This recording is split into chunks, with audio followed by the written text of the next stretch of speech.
మనం రెండవ సందేశాన్ని ఆలకిద్దాం. కీర్తనల గ్రంథం 25వ కీర్తన. 25వ కీర్తన 10వ వచనం నుంచి 13 వచనాల వరకు మార్చి చదువుకుందాం. 10వ వచనం నుంచి 13 వచనాల వరకు మాత్రమే మార్చి చదువుదాం. ఆయన చేసిన నిబంధనను, ఆయన నియమించిన శాసనములను గైకొని వారి విషయంలో యెహోవా త్రోవలన్నీ కృపాసత్యములై ఉన్నవి.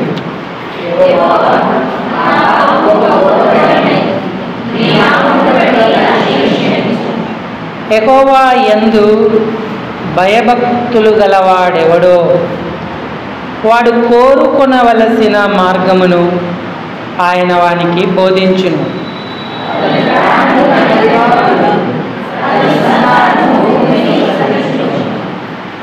12వ వచనాన్ని అందరం కలిసి బిగ్గరగా గట్టిగా మరోసారి చదువుకుందాము. యెహోవా యందు భయభక్తులు గలవాడెవడో వాడు కోరుకొనవలసిన మార్గమును ఆయన వానికి బోధించును. చాలండి. చదువుకున్న ఈ లేఖన భాగం చేరిరాగలిగిన మన హృదయాలకు ఈ మధ్యాహ్న కాల సమయం దేవుని ప్రసన్నతను పొందడానికి హెచ్చరికగా, పురికొల్పుగా, ఆశీర్వాదకరంగా, దీవనకరంగా ప్రేమగల దేవుడు చేయునుగాక. ఆమేన్. ప్రభు ప్రజలారా, ప్రభునందున్నటువంటి ప్రియమైన వారులారా, మనం మన సమయాన్ని ఏమాత్రం అలక్ష్యం చేయకుండా లేదా దుర్వినియోగం చేసుకోకుండా క్లుప్తంగా, స్పష్టంగా ప్రభువు మనకేం చెప్పుతున్నాడో దానిని గ్రహించడానికి ప్రయత్నం చేద్దాం. మీరు పరధ్యానంలో ఉండొద్దు, అటు ఇటు దిక్కులు చూడొద్దు. దేవుని వాక్యం మీదనే మన మనసు నిలుపుకోవాలి. భక్తులలో అగ్రగణ్యులైనటువంటి వారు తమ జీవితాలను ఎలా దేవుని చేత ఆశీర్వదించుకున్నారో ఆ మార్గం మనం గ్రహించగలిగేటువంటి వారంగా ఉండాలి. ఏదో అలవాటుగా, ఆచారంగా, ఆనవాయితీగా ఆదివారం కదా ఆలయానికి వెళ్ళాలి, కాస్త కూర్చొని 4 మాటలు విని తోచిన కానుక వేసి అయ్యగారు ఆశీర్వాదం ఇవ్వగానే నేను ఇంటికి రావాలి అని తలంచకూడదు. దేవుని మందిరం ఒక గొప్ప ఆధ్యాత్మిక పాఠశాల. మన జీవితానికి అవసరమైనవన్నీ కూడా దేవుడు అక్కడే నేర్పుతాడు. మన ఆత్మకు అవసరమైన ఆహారం ఇస్తాడు, మన మనస్సుకు అవసరమైన ఉల్లాసము దొరుకుతుంది, మన శరీరానికి అవసరమైన ఆరోగ్యం అక్కడే కలుగుతుంది. నీ నామమందు భయభక్తులు గలవారు లేదా నా నామమందు భయభక్తులు గలవారకు మీకు నీతి సూర్యుడు ఉదయించును అన్నాడు. అతని రెక్కలు ఆరోగ్యము కలగజేయును గనక మీరు బయలుదేరి క్రొవ్విన దూడలు గంతులు వేయు రీతిగా గంతులు వేస్తూ వెళ్ళుదురు అన్నాడు. దేవుని నీతి రెక్కలు ఆయన సమాజ మందిరమే. ఆ రెక్కల నీడను ఆశ్రయించిన వారందరూ కూడా ఆత్మీయంగా ఆరోగ్యంగా ఉంటారు, మానసికంగా ఆరోగ్యంగా ఉంటారు, శరీరపరంగా కూడా ఆరోగ్యంగా ఉంటారు. కాబట్టి దేవుని సన్నిధి, ఆయన వాక్యాన్ని మనం అనుభవించేటట్టుగా అప్రమత్తంగా ఆయన సన్నిధిలో ఉండాలి. యెహోవా యందు భయభక్తులు గలవాడెవడో వాడు ఏ మార్గాన్ని కోరుకొనవలెనో ఆయన వానికి ఆ మార్గాన్ని బోధించును అన్నాడు. ఇక్కడ బోధించును అన్నాడు, ఇంకో చోట నడిపించును అని కూడా అన్నాడు. కుడి చేయి పట్టుకొని నేను నిన్ను నడిపించును అన్నాడు. కాబట్టి ప్రియులారా, ఈనాడు ఆయన మార్గం నీకు అర్థమైందా? ఏం కోరుకోవాలో గుర్తిస్తున్నావా? చాలా సందర్భాలు అక్షరార్థంగానైనా సరే ఏం కోరుకోవాలో మనకు తెలియదు, అర్థం కాదు, తోచదు. 4 ఉద్యోగాలు ఒకేసారి వస్తాయి, ఏ ఉద్యోగం కోరుకోవాలో అర్థం కాదు. 4 సమస్యలు ముందుంటాయి, దేని నుంచి బయటపడాలో అర్థం కాదు. మనుషులకు ఏమి కోరుకోవాలో భౌతిక విషయాలలో తెలియదు, ఇంకా చెప్పాలంటే ఆధ్యాత్మిక విషయాలలో కూడా తెలియదు. ఇరుకునబడి ఉంటాం, ఏం తోచకుండా ఉంటాం. పౌలు లాంటి గొప్ప భక్తుడే ఏమన్నాడంటే, ఏమి కోరుకోవాలో నాకు తోచలేదు అంటూ ఉన్నాడు. ఫిలిప్పీ పత్రిక 1వ అధ్యాయము 21-22 వచనాలు. బతుకుట క్రీస్తే,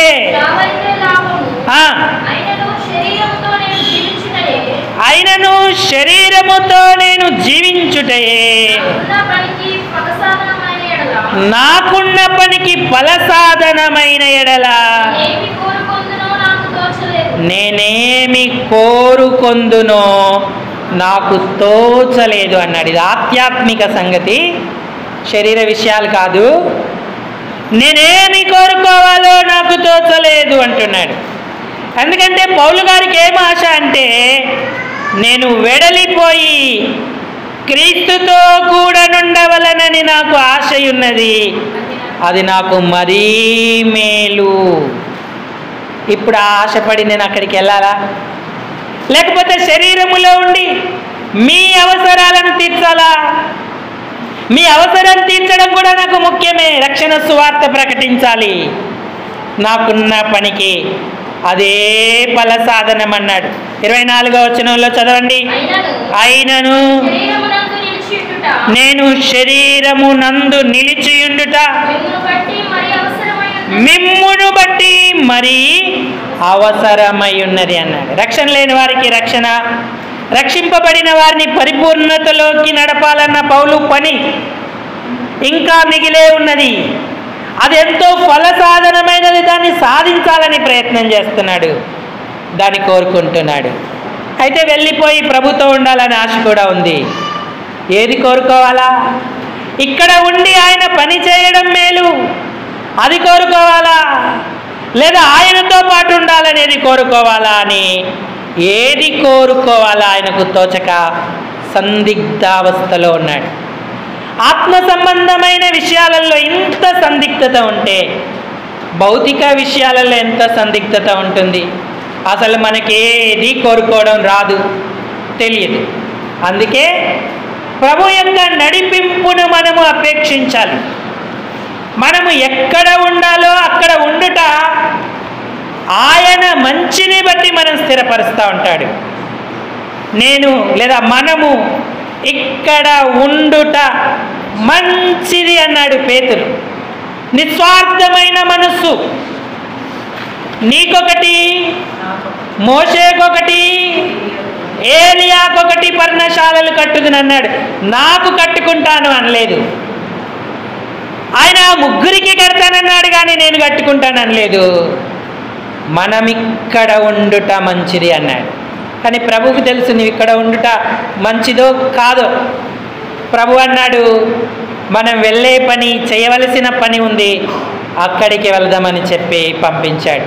అంటే ఎక్కడ ఉండుట మంచిదో, ఏమి కోరుకొనుట మంచిదో, ఏమి చేయుట మంచిదో మనకు తెలియదు. అయితే దేవునికి తెలుసు. కోరుకొనవలసిన మార్గము ఆయన వానికి బోధించును అన్నాడు. నీకు బోధిస్తున్న ఆయన మార్గాన్ని నువ్వు కోరుకుంటున్నావా? మానవులందరూ ఏం కోరుకోవాలి? ఏం కోరుకోవాలని పరలోకపు తండ్రి కోరుతున్నాడు? మొట్టమొదటి విషయం ఏంటంటే మనుషులందరూ రక్షణ పొందాలని కోరుకోవాలి. కీర్తనల గ్రంథం 12వ అధ్యాయము 5వ వచనం. కీర్తనల గ్రంథం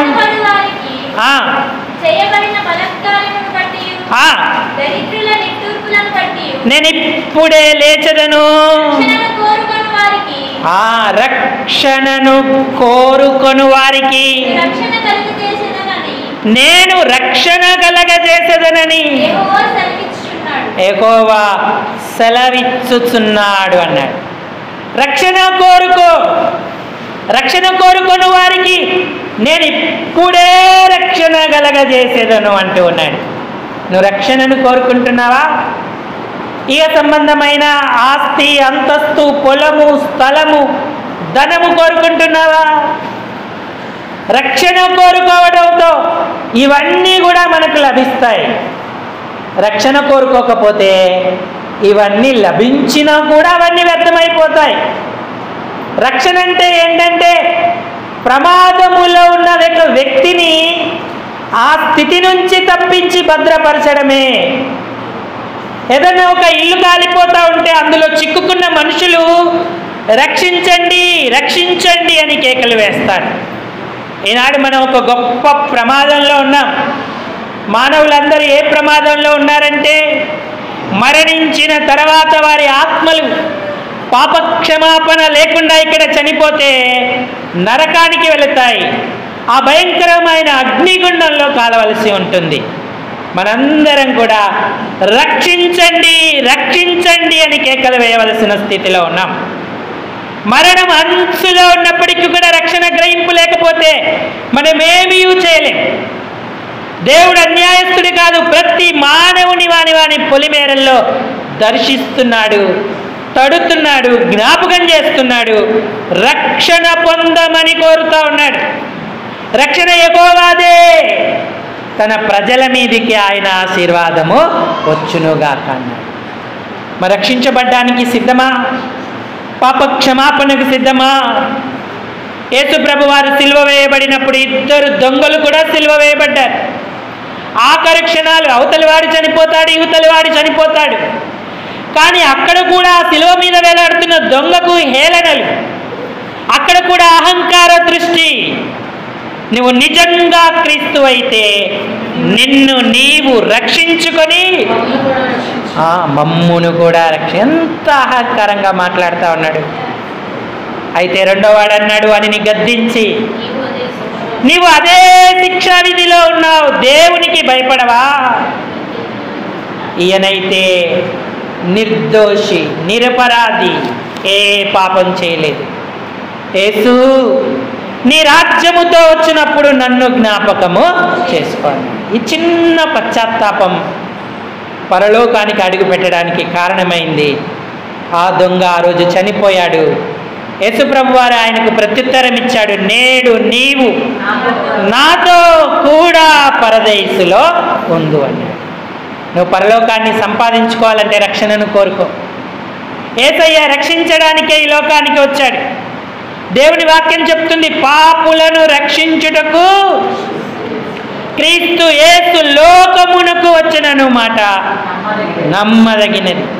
సంపూర్ణ అంగీకారమునకు రక్షణకు అందరూ అర్హులే. నేను పాపిని ప్రభు అని ఒప్పుకున్న ప్రతి వ్యక్తి ఆయన రక్షణ పొందడానికి అర్హుడు. మన యవనస్తులం, బలవంతులం, మనకు బంధువులు ఉన్నారు, బలగం ఉంది, స్నేహితులు ఉన్నారు. ఇవేవి కూడా మన రక్షణకు కారణం కావు. యేసు మన కొరకు ప్రాణం పెట్టాడు, శిలువలో మరణించాడు. ఆయన కాళ్ళు చేతుల్లో మేకులు కొట్టబడ్డాయి, తలకు ముళ్ళ కిరీటం, పక్కలో బల్లెపోటు. ఈ శిలువ దర్శనాన్ని చూసి నేను పాపిని ప్రభు అని ఒప్పుకుంటే నువ్వు రక్షణ కోరుకున్నట్టే. ఆ రక్షణ నీ మీదికి వస్తుంది, ఆయన నిన్ను ఆశీర్వదిస్తాడు. ఈ రోజులలో లోకం లేక లోక ఆకర్షణలు రక్షణ పొందకుండా మనకు ఆటంకంగా ఉంటాయి. మనల్ని అవి ఆకర్షించి రక్షణకు దూరం చేస్తూ ఉంటాయి. అయితే సిలువ చేత ఆకర్షించబడి పాప క్షమాపణ పొందితే ధన్యులమవుతాం. ప్రభు మనల్ని రక్షిస్తాడు. నెమ్మదిని, శాంతిని, సమాధానాన్ని ఆయన మనకు అనుగ్రహిస్తాడు. కాబట్టి ఇక్కడ కూర్చున్న ఎవరైనా సరే ఇంకా రక్షణ లేకపోతే ఇది అనుకూలమైన సమయం. నేడే రక్షణ దినం. మనం చేయాల్సిందల్లా ఏమీ లేదు, ప్రభువును సొంత రక్షకుడిగా మన హృదయాలలో చేర్చుకోవడమే. జక్కయ్య చేర్చుకున్నాడు. ఇతడును అబ్రహాము కుమారుడు, నేడు ఈ ఇంటికి రక్షణ వచ్చి ఉన్నది అన్నాడు. ఎప్పుడైతే నువ్వు చేర్చుకుంటావో ఆ రక్షణ నీకు లభిస్తుంది. జీవగ్రంథమందు నీ పేరు రాయబడుతుంది. నరకపు శిక్ష నీ మీద నుంచి కొట్టివేయబడుతుంది. నువ్వు ధన్యుడవుతావు. నీ హృదయంలో పశ్చాత్తాపడి ప్రభుని అంగీకరించి దేవుని నామాన్ని మహిమపరచు. ఒకవేళ తీర్మానంలో ఉంటే బాప్తిస్మానికి ఆలస్యం చేయకు. ప్రభువుని ఎన్నుకో. ప్రభు సంకల్పాన్ని నెరవేర్చుకో. ధన్యుడు అవుతాం. ఇది మొదటి సంగతి. రెండవది, దేవుని పిల్లలముగా మనం ఏం కోరుకోవాలి, మనం ఏమి కోరుకోవాలని దేవుడు కోరుతా ఉన్నాడు. ద్వితీయోపదేశ కాండం 30వ అధ్యాయం. ద్వితీయోపదేశ కాండం 30వ అధ్యాయం 19వ వచనం చదవండి. నేడు జీవమును, మరణమును, ఆశీర్వాదమును, శాపమును నేను నీ ఎదుటను ఉంచి భూమి ఆకాశములను నేను మీ మీద సాక్షులుగా పిలుస్తున్నాను.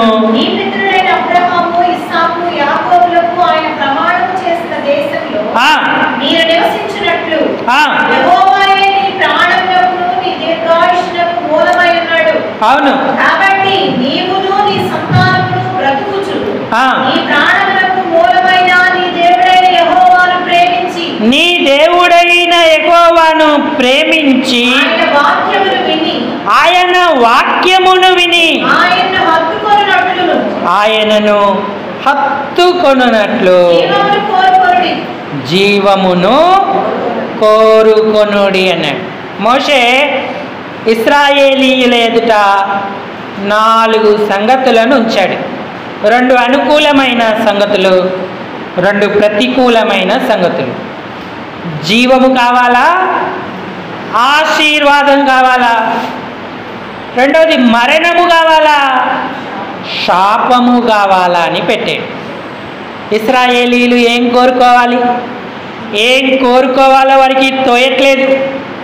అందుకే మోషే వారికి సలహా కూడా ఇస్తున్నాడు.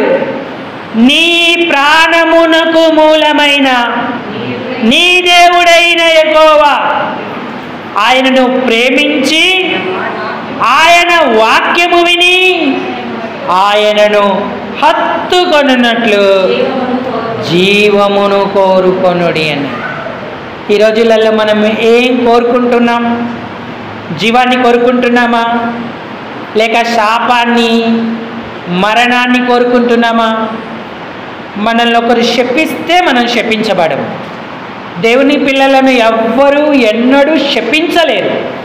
వారు రక్షణ పొందారు కనుక ఏ బిలాము బారాకు వశం కూడా కాదు. అలాగే మరణం, సాతాను దేవుని అనుమతి లేకుండా మన జీవితాలలోకి ప్రవేశపెట్టలేడు. ఎందుకంటే మరణము తప్పించుట ప్రభువైన యెహోవా వశము అన్నాడు. నరులెవ్వరూ తప్పించలేరు. యోబును, అతని ఇంటిని, అతని కలిగిన అంతటికి ఆయన కంచె వేశాడు, అగ్ని ప్రాకారం వేశాడు.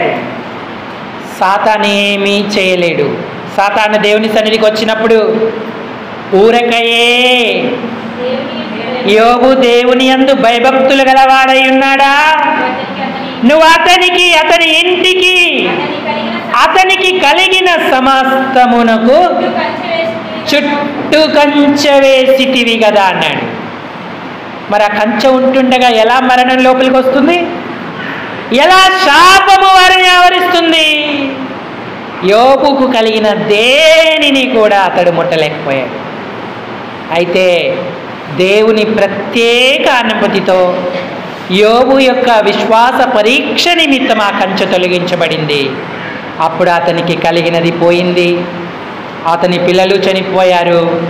అతని పరిస్థితి ఎంతో బాధాకరమైన స్థితికి వచ్చింది. ఇది విశ్వాస పరీక్ష కొరకే వచ్చింది. యోబు అందులో గెలుపొంది రెండంతల ఆశీర్వాదాన్ని పొందాడు.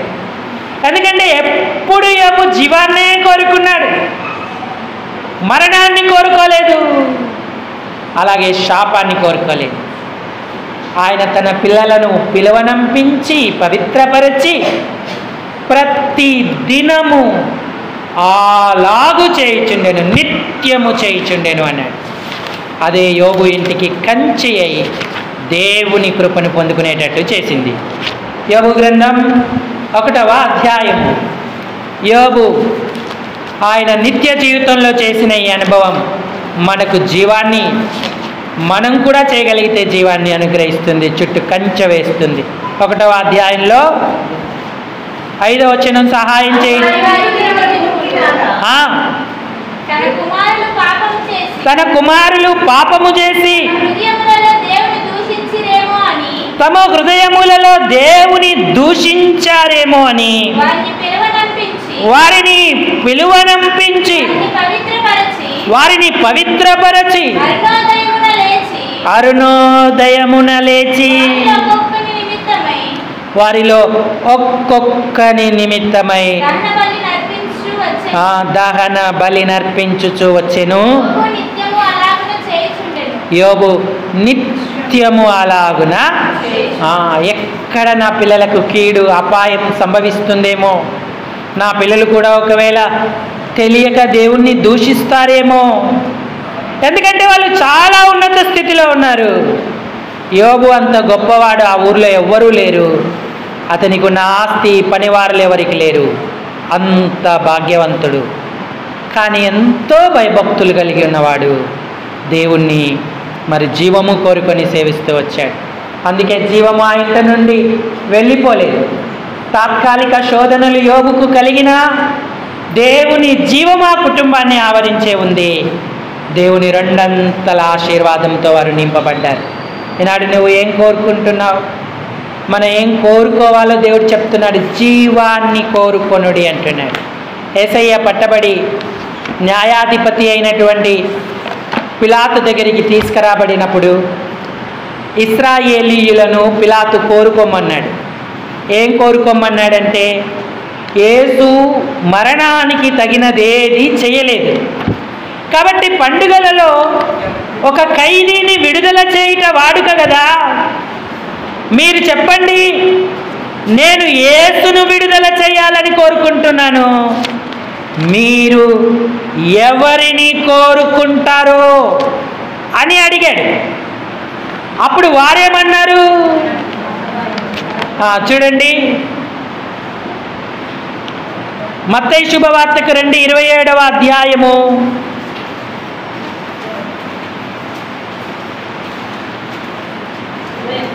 15వ వచనం చదవండి.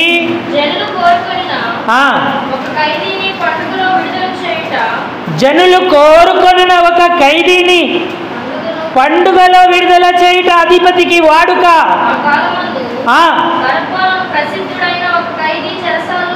బరబ్బను ప్రసిద్ధుడైన ఒక ఖైదీ చెరసాల నరహత్య చేశాడు. దొంగ, హంతకుడు. చెరసాలలో రోమవారు పట్టుకొని వేశారు. జనులు కూడి వచ్చినప్పుడు బరబ్బా, నేనెవరిని విడుదల చేయవలనని మీరు కోరుచున్నారు? బరబ్బనా లేక క్రీస్తు అనబడిన యేసునా అని వారిని అడిగాను. అసూయ చేత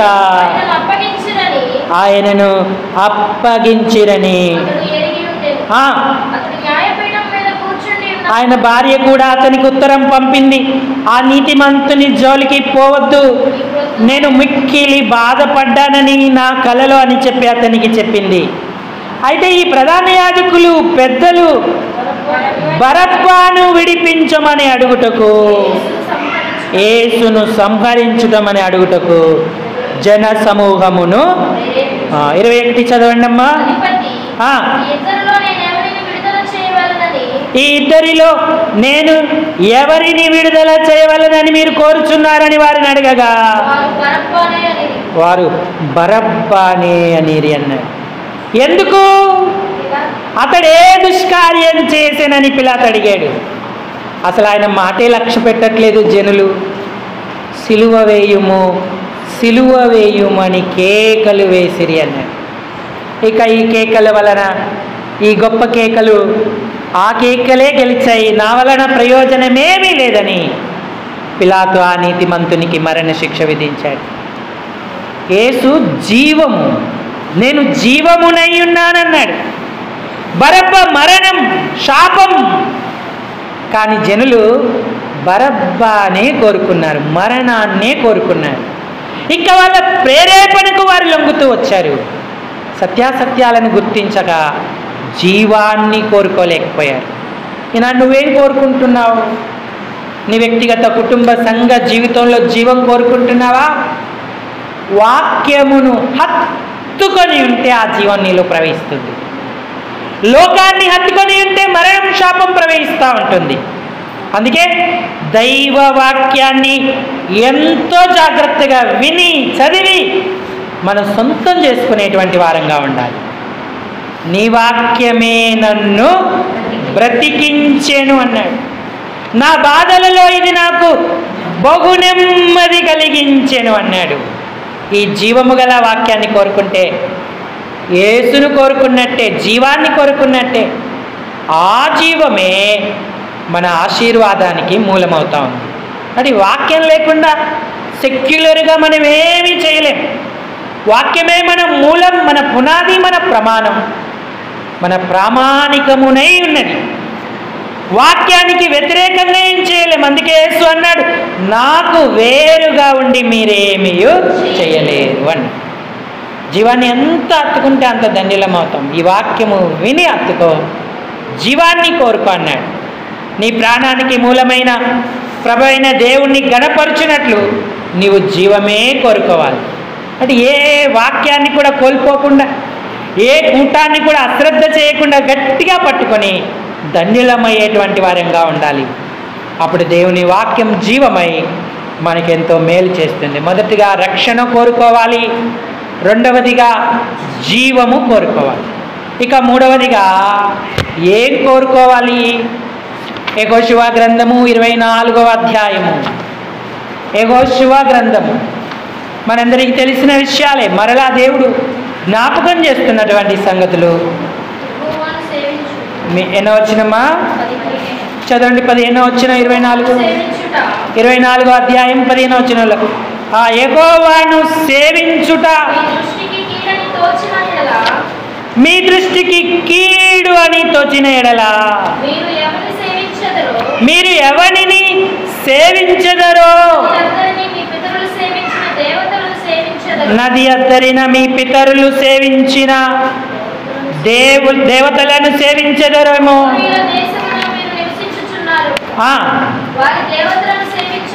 వారి దేవతలను సేవించెదరేమో.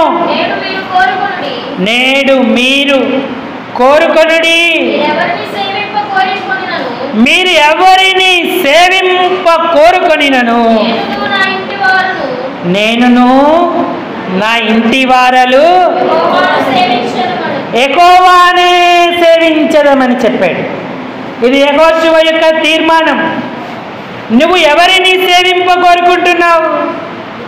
యెహోవానే సేవింప కోరుకోవాలి, రక్షణ కోరుకోవాలి, జీవము కోరుకోవాలి.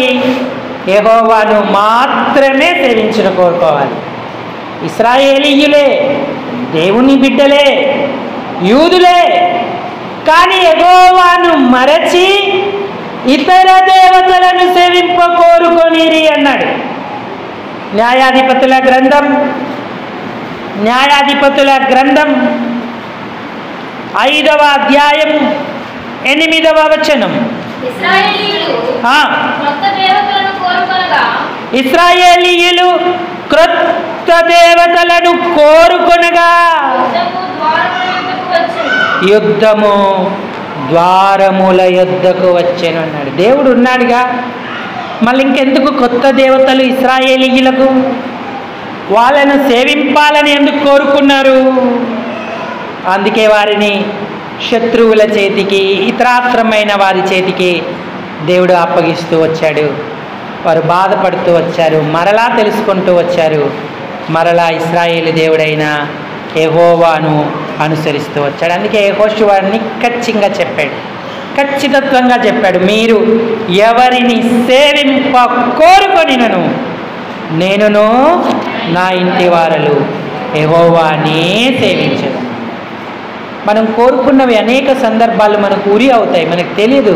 మనం ఏం కోరుకుంటున్నామో, ఎలా కోరుకుంటున్నామో కూడా మనకు అర్థం కాదు. ఇశ్రాయేలీలు కూడా దేవుడు పాలిస్తున్నాడు, దేవుడు రాజుగా ఉన్నాడు, దేవుడే వారిని నడిపిస్తున్నాడు, దేవుడే వారి యుద్ధాలు చేస్తున్నాడు. కానీ సమూయేలు దగ్గరికి వచ్చి ఏమన్నారు? సర్వలోక మర్యాద చొప్పున మమ్ము నడుపుటకు ఒక రాజు కావాలి మాకు అని కోరుకున్నారు. రాజులను ఇశ్రాయేలుకి ఇవ్వడం దేవుని చిత్తమే, కానీ ఇప్పుడు ఇవ్వడం దేవుని చిత్తం కాదు, దానికి సమయం ఉన్నది. కానీ ఇశ్రాయేలీలు త్వరపడి కోరుకున్నారు. వారు కోరుకున్న రాజును బట్టి వారికి ఎన్ని బాధలు కలిగాయి. వారు దుర్దశలో దేవుడు వారి మొర వినను అన్నాడు.